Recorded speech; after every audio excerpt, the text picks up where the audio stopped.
Good morning all, welcome back to Sew Granny Sew.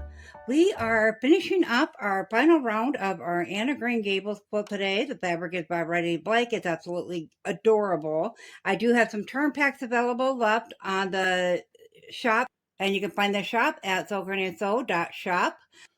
So this is row 6. So our final row at the bottom. So on the first block, of course, we don't have trim on this side because we are leaving the outside edges open to put a final trim on that. So we're working from the bottom actually here. So we need to start connecting our blocks together. So all we're going to do is flip one block over onto the other. There's nothing to line up. You just want to get that center down there good. And I have just been pinning the top edge when I start sewing to make sure that stays lined up till I get it started. But you can pin yours all the way down if you'd like. And then we're just going to take a 1/4 inch seam all the way along that, iron it open, and keep at it on one after another until we have all 5 columns done. So this will be our final row. And then once I get this put together, we will go ahead and attach it to another row, and I'll show you how to do that. So I'll get this done and I'll be right back. So I do have this row all put together now, and I went ahead and I ironed the seams both towards the trim on the backing of it. And then I just went ahead and ironed this so it laid nice and flat. So this is actually row 5, and I just wanted to show you this. As I do the rows, I put the label back on them, so we know in which order they go once we have it all laid out how we want, etc. That way it's all good to go. So I just wanted to put a little note here. So I appreciate you all waiting for Sunday for the loading of this video. I know it was due yesterday. I had some internet issues. I finally got most of that straightened out now. My printer's still not working right, but I am having issues with the lights going on and off today. I'm not sure what's going on. There is no storms or anything in the area, so I appreciate your patience with this one. So to put the rows together, we're going to go ahead and we have rows 5 and rows 6 here, and we're just going to line them up. Once again, we're going to pin in place, and this time we're going to be sure to pin it all in place. And the reason for that is now we're going to have to match up that sashing as we go. I'll go ahead and put one in the first. And then when we get to this, we're going to go ahead and we're going to line these up right here and make sure the end of our fabric is lined up.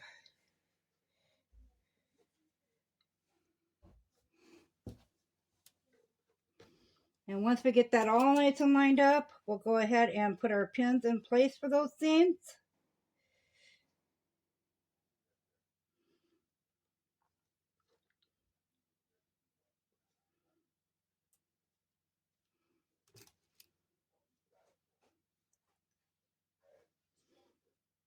And we'll do that all the way along, making sure this is laying nice and flat, and you can pin that as well if you would like.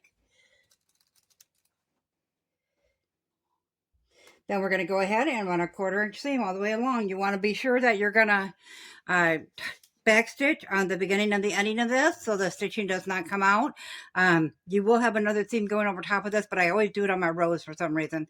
So I'm going to go ahead and get these rows attached, and I work in thirds or fourths of the quilt, so I got all the rest put together. This is the last third, and we'll just attach it to the rest of the quilt just like we're doing here with this one. So I'm going to go ahead and get those all done, and I'll bring you back and show you how we're going to put the outside trim on. So the quilt top is all put together now, other than this outside strip we're going to put around. So all we're going to do is I got some 1.5 inch strips in the fabric that I've chosen for the sashing. We're just going to line those up, and I just did a 1/2 inch seam right along there. Then you're going to open those up and iron them flat. So it'll be like that. So we are going to put this around the outside edges. It is fairly big now. We are measuring in at 65 wide and 78 long, so it's a fairly good sized quilt. So we have all of our outside stashing done. So I'm starting on the sides of the quilt, and then I'm going to do the top and bottom. As I don't know if I'm going to put another border on here due to the size of it. So all we're going to do is, once again, we're going to put that right on the top, that edge, pin that into place.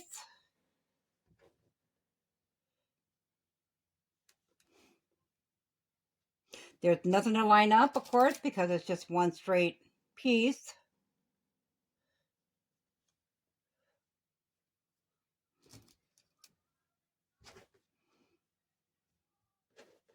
You do want to make sure you got your seams on the back. So this one is supposed to be ironed open. You do want to make sure that they lay nice and flat, especially if you're sending it in to be quilted. They like it to be nice and flat, so don't break needles. So we're going to go ahead and we're going to take a 1/4 inch seam all the way along. Make sure you're back stitching at the beginning and the end. We'll get both sides done and we'll iron those open, and then we'll do the top and the bottom. So I'm going to go ahead and get the trim on. I'll hang it and I'll let you see the finished product. Okay, so we have the blanket all done now, and we're going to go ahead and hang it up. From this point, we're going to go ahead, we're going to hang it up and I'll show you and everything. And we got the final measurement, approximate. We'll get another good measurement off of it yet. We are going to clean up any extra threads we have hanging from the, whether it be the edge, right like that, or, you know, coming out of a seam, anything like that. We'll just go ahead and take them all off.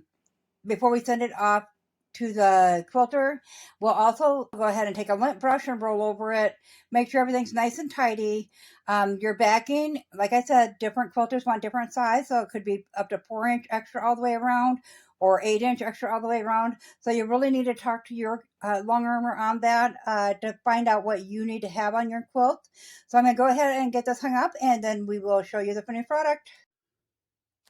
Okay, so I have the trims on. As you can see, we ended up being 68 wide by 81 long, give or take. It was hanging when I measured. But I think it turned out cute overall.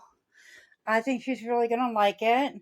As I said, we're going to do the darker green color. I'm thinking, so it'd be this green right there for the backing, but I'm not real sure. I'm thinking because we only have the 2 squares with that color green in it. So I think that's a perfect color to pull in. So as you can see, I did mix in the green a little more so we didn't have just an oddball green at the bottom row. So let me know in the comments below, you guys, what you all think. I think it turned out really nice. If you found this video useful, guys, go ahead and give it a big thumbs up. It really helps our channel grow.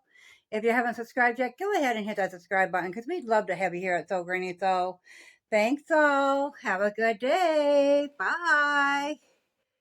For those that are just joining us, be sure to check out parts 1, 2, 3, and this one was part 4 to find the full tutorial of how to make this quilt. This was made with Riley Blake fabric, Anne of Green Gables. Thank you. Have a good day.